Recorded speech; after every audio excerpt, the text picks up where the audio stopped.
Maipapakita ko sa mga haters, sa mga judgmental, at sa mga taong nagbabato ng false assumption.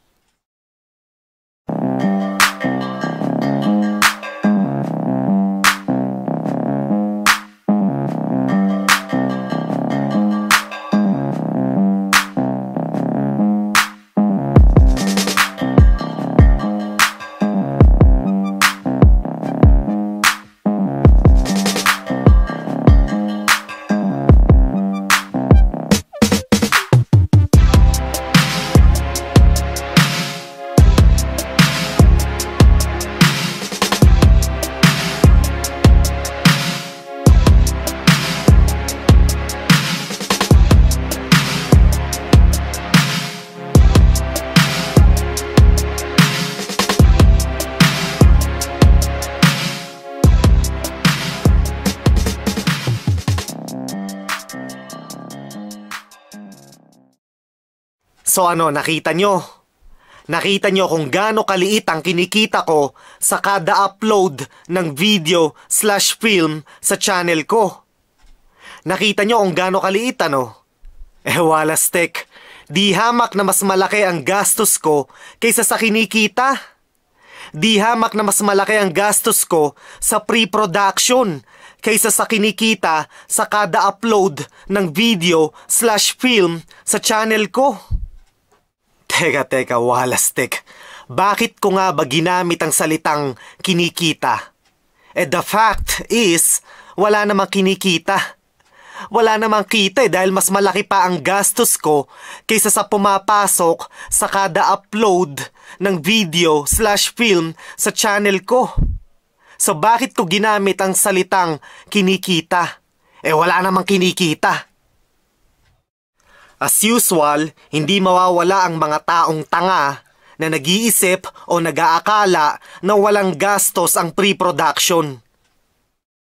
Puchat, kahit nga sa post-production may gastos ako May gastos na ako sa pre-production, may gastos pa sa post-production. Yung napakaliit na kinikita nitong channel na to, ginagamit ko rin naman sa pre-production at post-production ng mga gastusin. At take note, nagbabayad pa ako ng tax. Every year, nagbabayad pa ako ng tax kay Uncle Sam, kay Taxman. Yung mga YouTuber na yan sa Pilipinas, yung mga copycats na ginagamit ang mga mahihirap para sa YouTube money, nagbabayad ba ng tax yung mga yan? Nagbabayad ba ng taxes yung mga yan? I doubt it. At yung mga gumagawa ng videos para sirain ang aking pangalan sa mga viewers at sa kanilang mga viewers, nagbabayad ba ng taxes yung mga yan? I doubt it.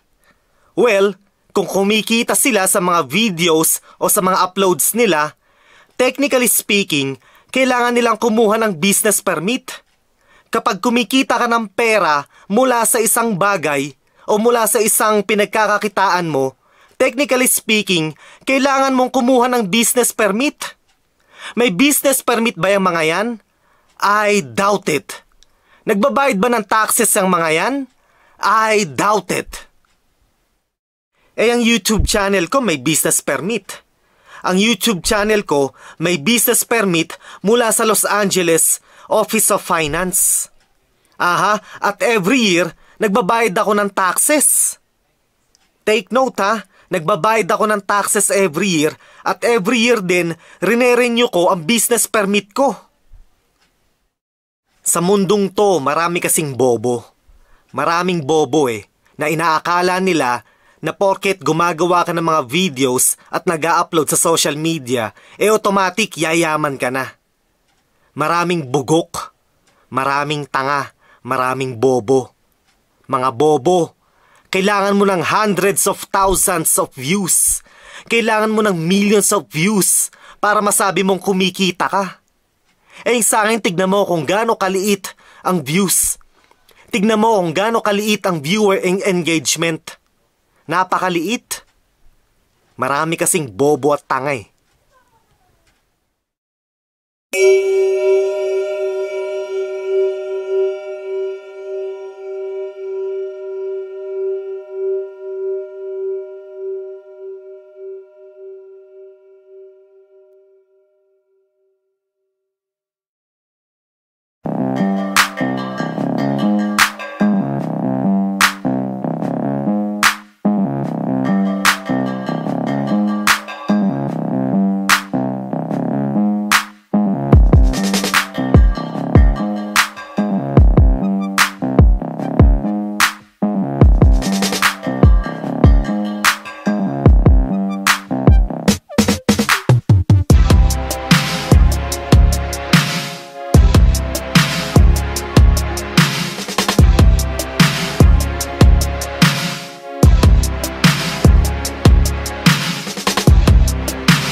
Na ano rin, hindi niya siguro nakaya.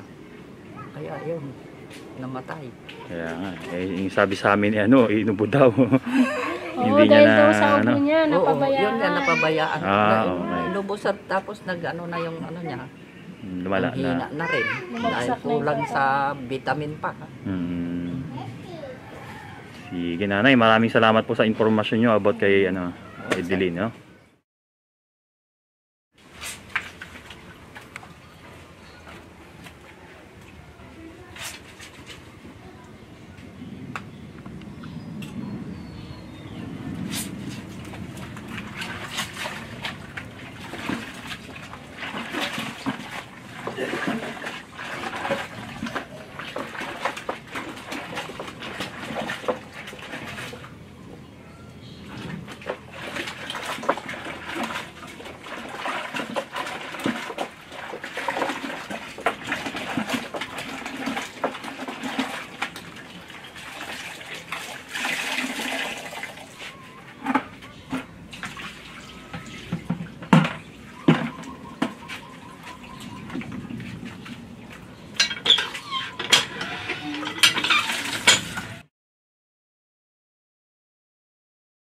So ayan, iniwan lang natin saglit si Ate Edeline. Kumbaga, hindi siya mapakali. May ginagawa na naman siya.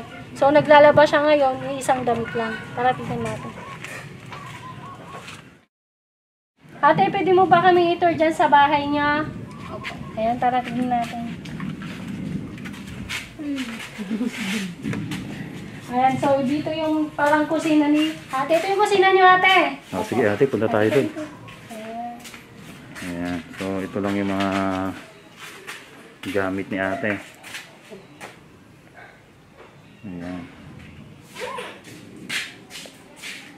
Tapos, ano to ate? Mga asin. Opo, kasi Ano to, binibenta mo? Ha? hindi po, pinahingi lang po sa akin. Binigay lang sa'yo.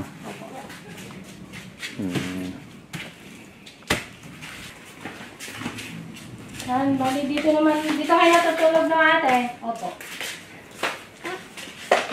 Ilan kayo natutulog dito, te? Dalawa lang. Oo, kasi Dalawa yung po kami. parang inampun na ng kamag-anak Oo, nila. pala si Mia. Yan. Dito. Ito yung mga lagayan nyo ng damit.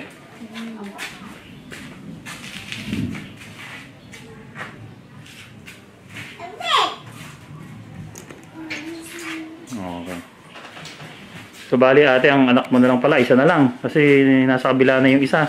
Opo. Pinaampun mo na. Pinahalaga. Ha? Pinahalaga ko. Pinalaga mo na lang. Opo. Ang panganay. Opo. O, kumbaga ang nagpapaaral yung na. Yung hipag niya. Oo, hihipag yun na. Kasi nga, hindi niya kaya. Tapos dito, lamesa. Okay. Doon ate, ano yung kabila nun? Sa inyo pa rin ba yun? Hindi po sa kanila. Sa inyo? So ito lang, nakikita na lang kayo dito.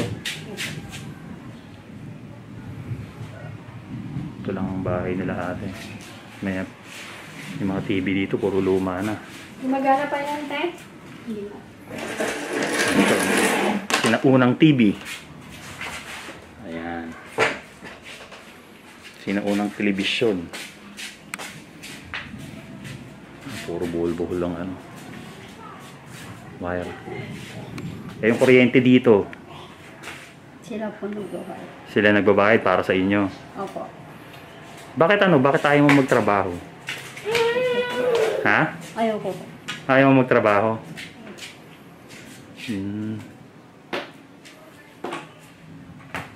Hindi mo kaya? Hindi ko po kaya. Sige. Tapos CR, saan kayo nakiki-CR dito? Doon po sa gamila. Yung may bago po na siya po. Nakiki-CR kayo doon. Opo. Tapos dito yung lutuan mo. Halika nga dito. Turo mo sa amin yung lutuan mo. Meron sila, isang ilaw lang. Ang baba pa. Pag nahawakan ng anak mo to, makukuryente itong anak mo.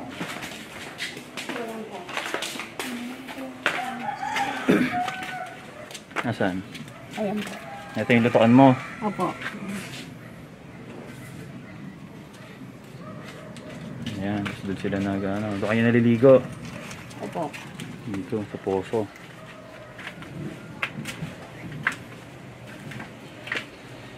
Ito. Sa CR dito.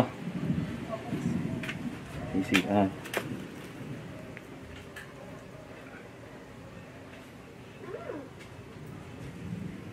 Baka pinapa-CR kayo.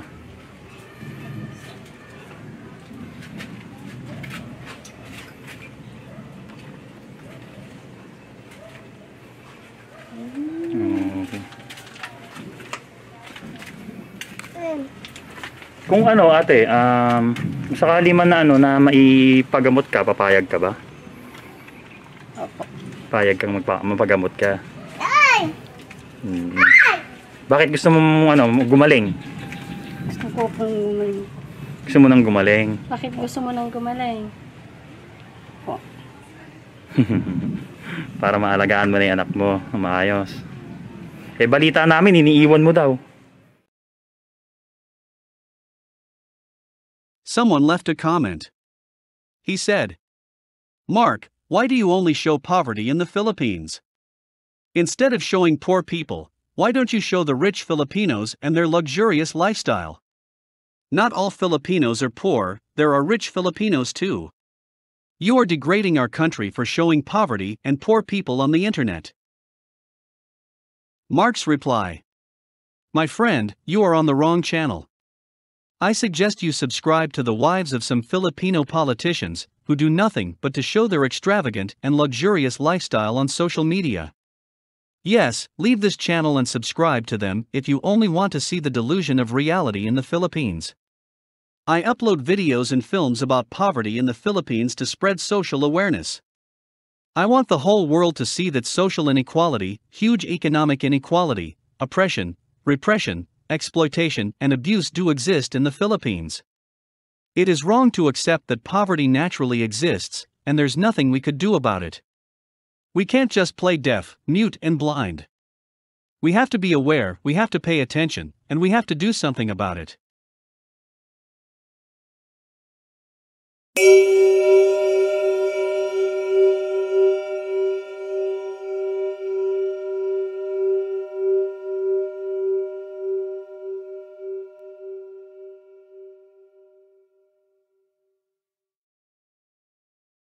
Mark said, quote, "In the Philippines, it is accepted by the society that poverty exists, that millions of Filipinos experience hunger. It is accepted by the society that corruptions are rampant. The bottom line, dire poverty and corruptions are part of the norms. Most rich and middle-class folks do not want to talk about it. They simply do not care. They only talk about the world that revolves around their lifestyle. People like I who talk about problems of the country and societal issues are considered leftists. They accuse us of being anti-government communists. That's how narrow-minded most people are. This is what I want to say. It is wrong. It is wrong to accept that dire poverty and rampant corruptions are part of our society, and to have a mentality that there's nothing we could do about it. If we really want to eliminate poverty, the first thing that we need to do is to change our bent mentality. We have to be aware, we have to pay attention, and we have to do something about it." Unquote. After all the evaluation made by our officers, directors and national young leaders in Luzon, Visayas, and Mindanao, we have decided to choose you as one of the top 10 Ideal Good Samaritan Advocate 2021 awardees. Hence, you are considered as a good example in our generation, giving your best effort through your sincere and extraordinary way in addressing poverty, especially in this time of pandemic. You serve as a good image to us in helping the less fortunate without asking anything in return, and we believe in you as good influencer through social media.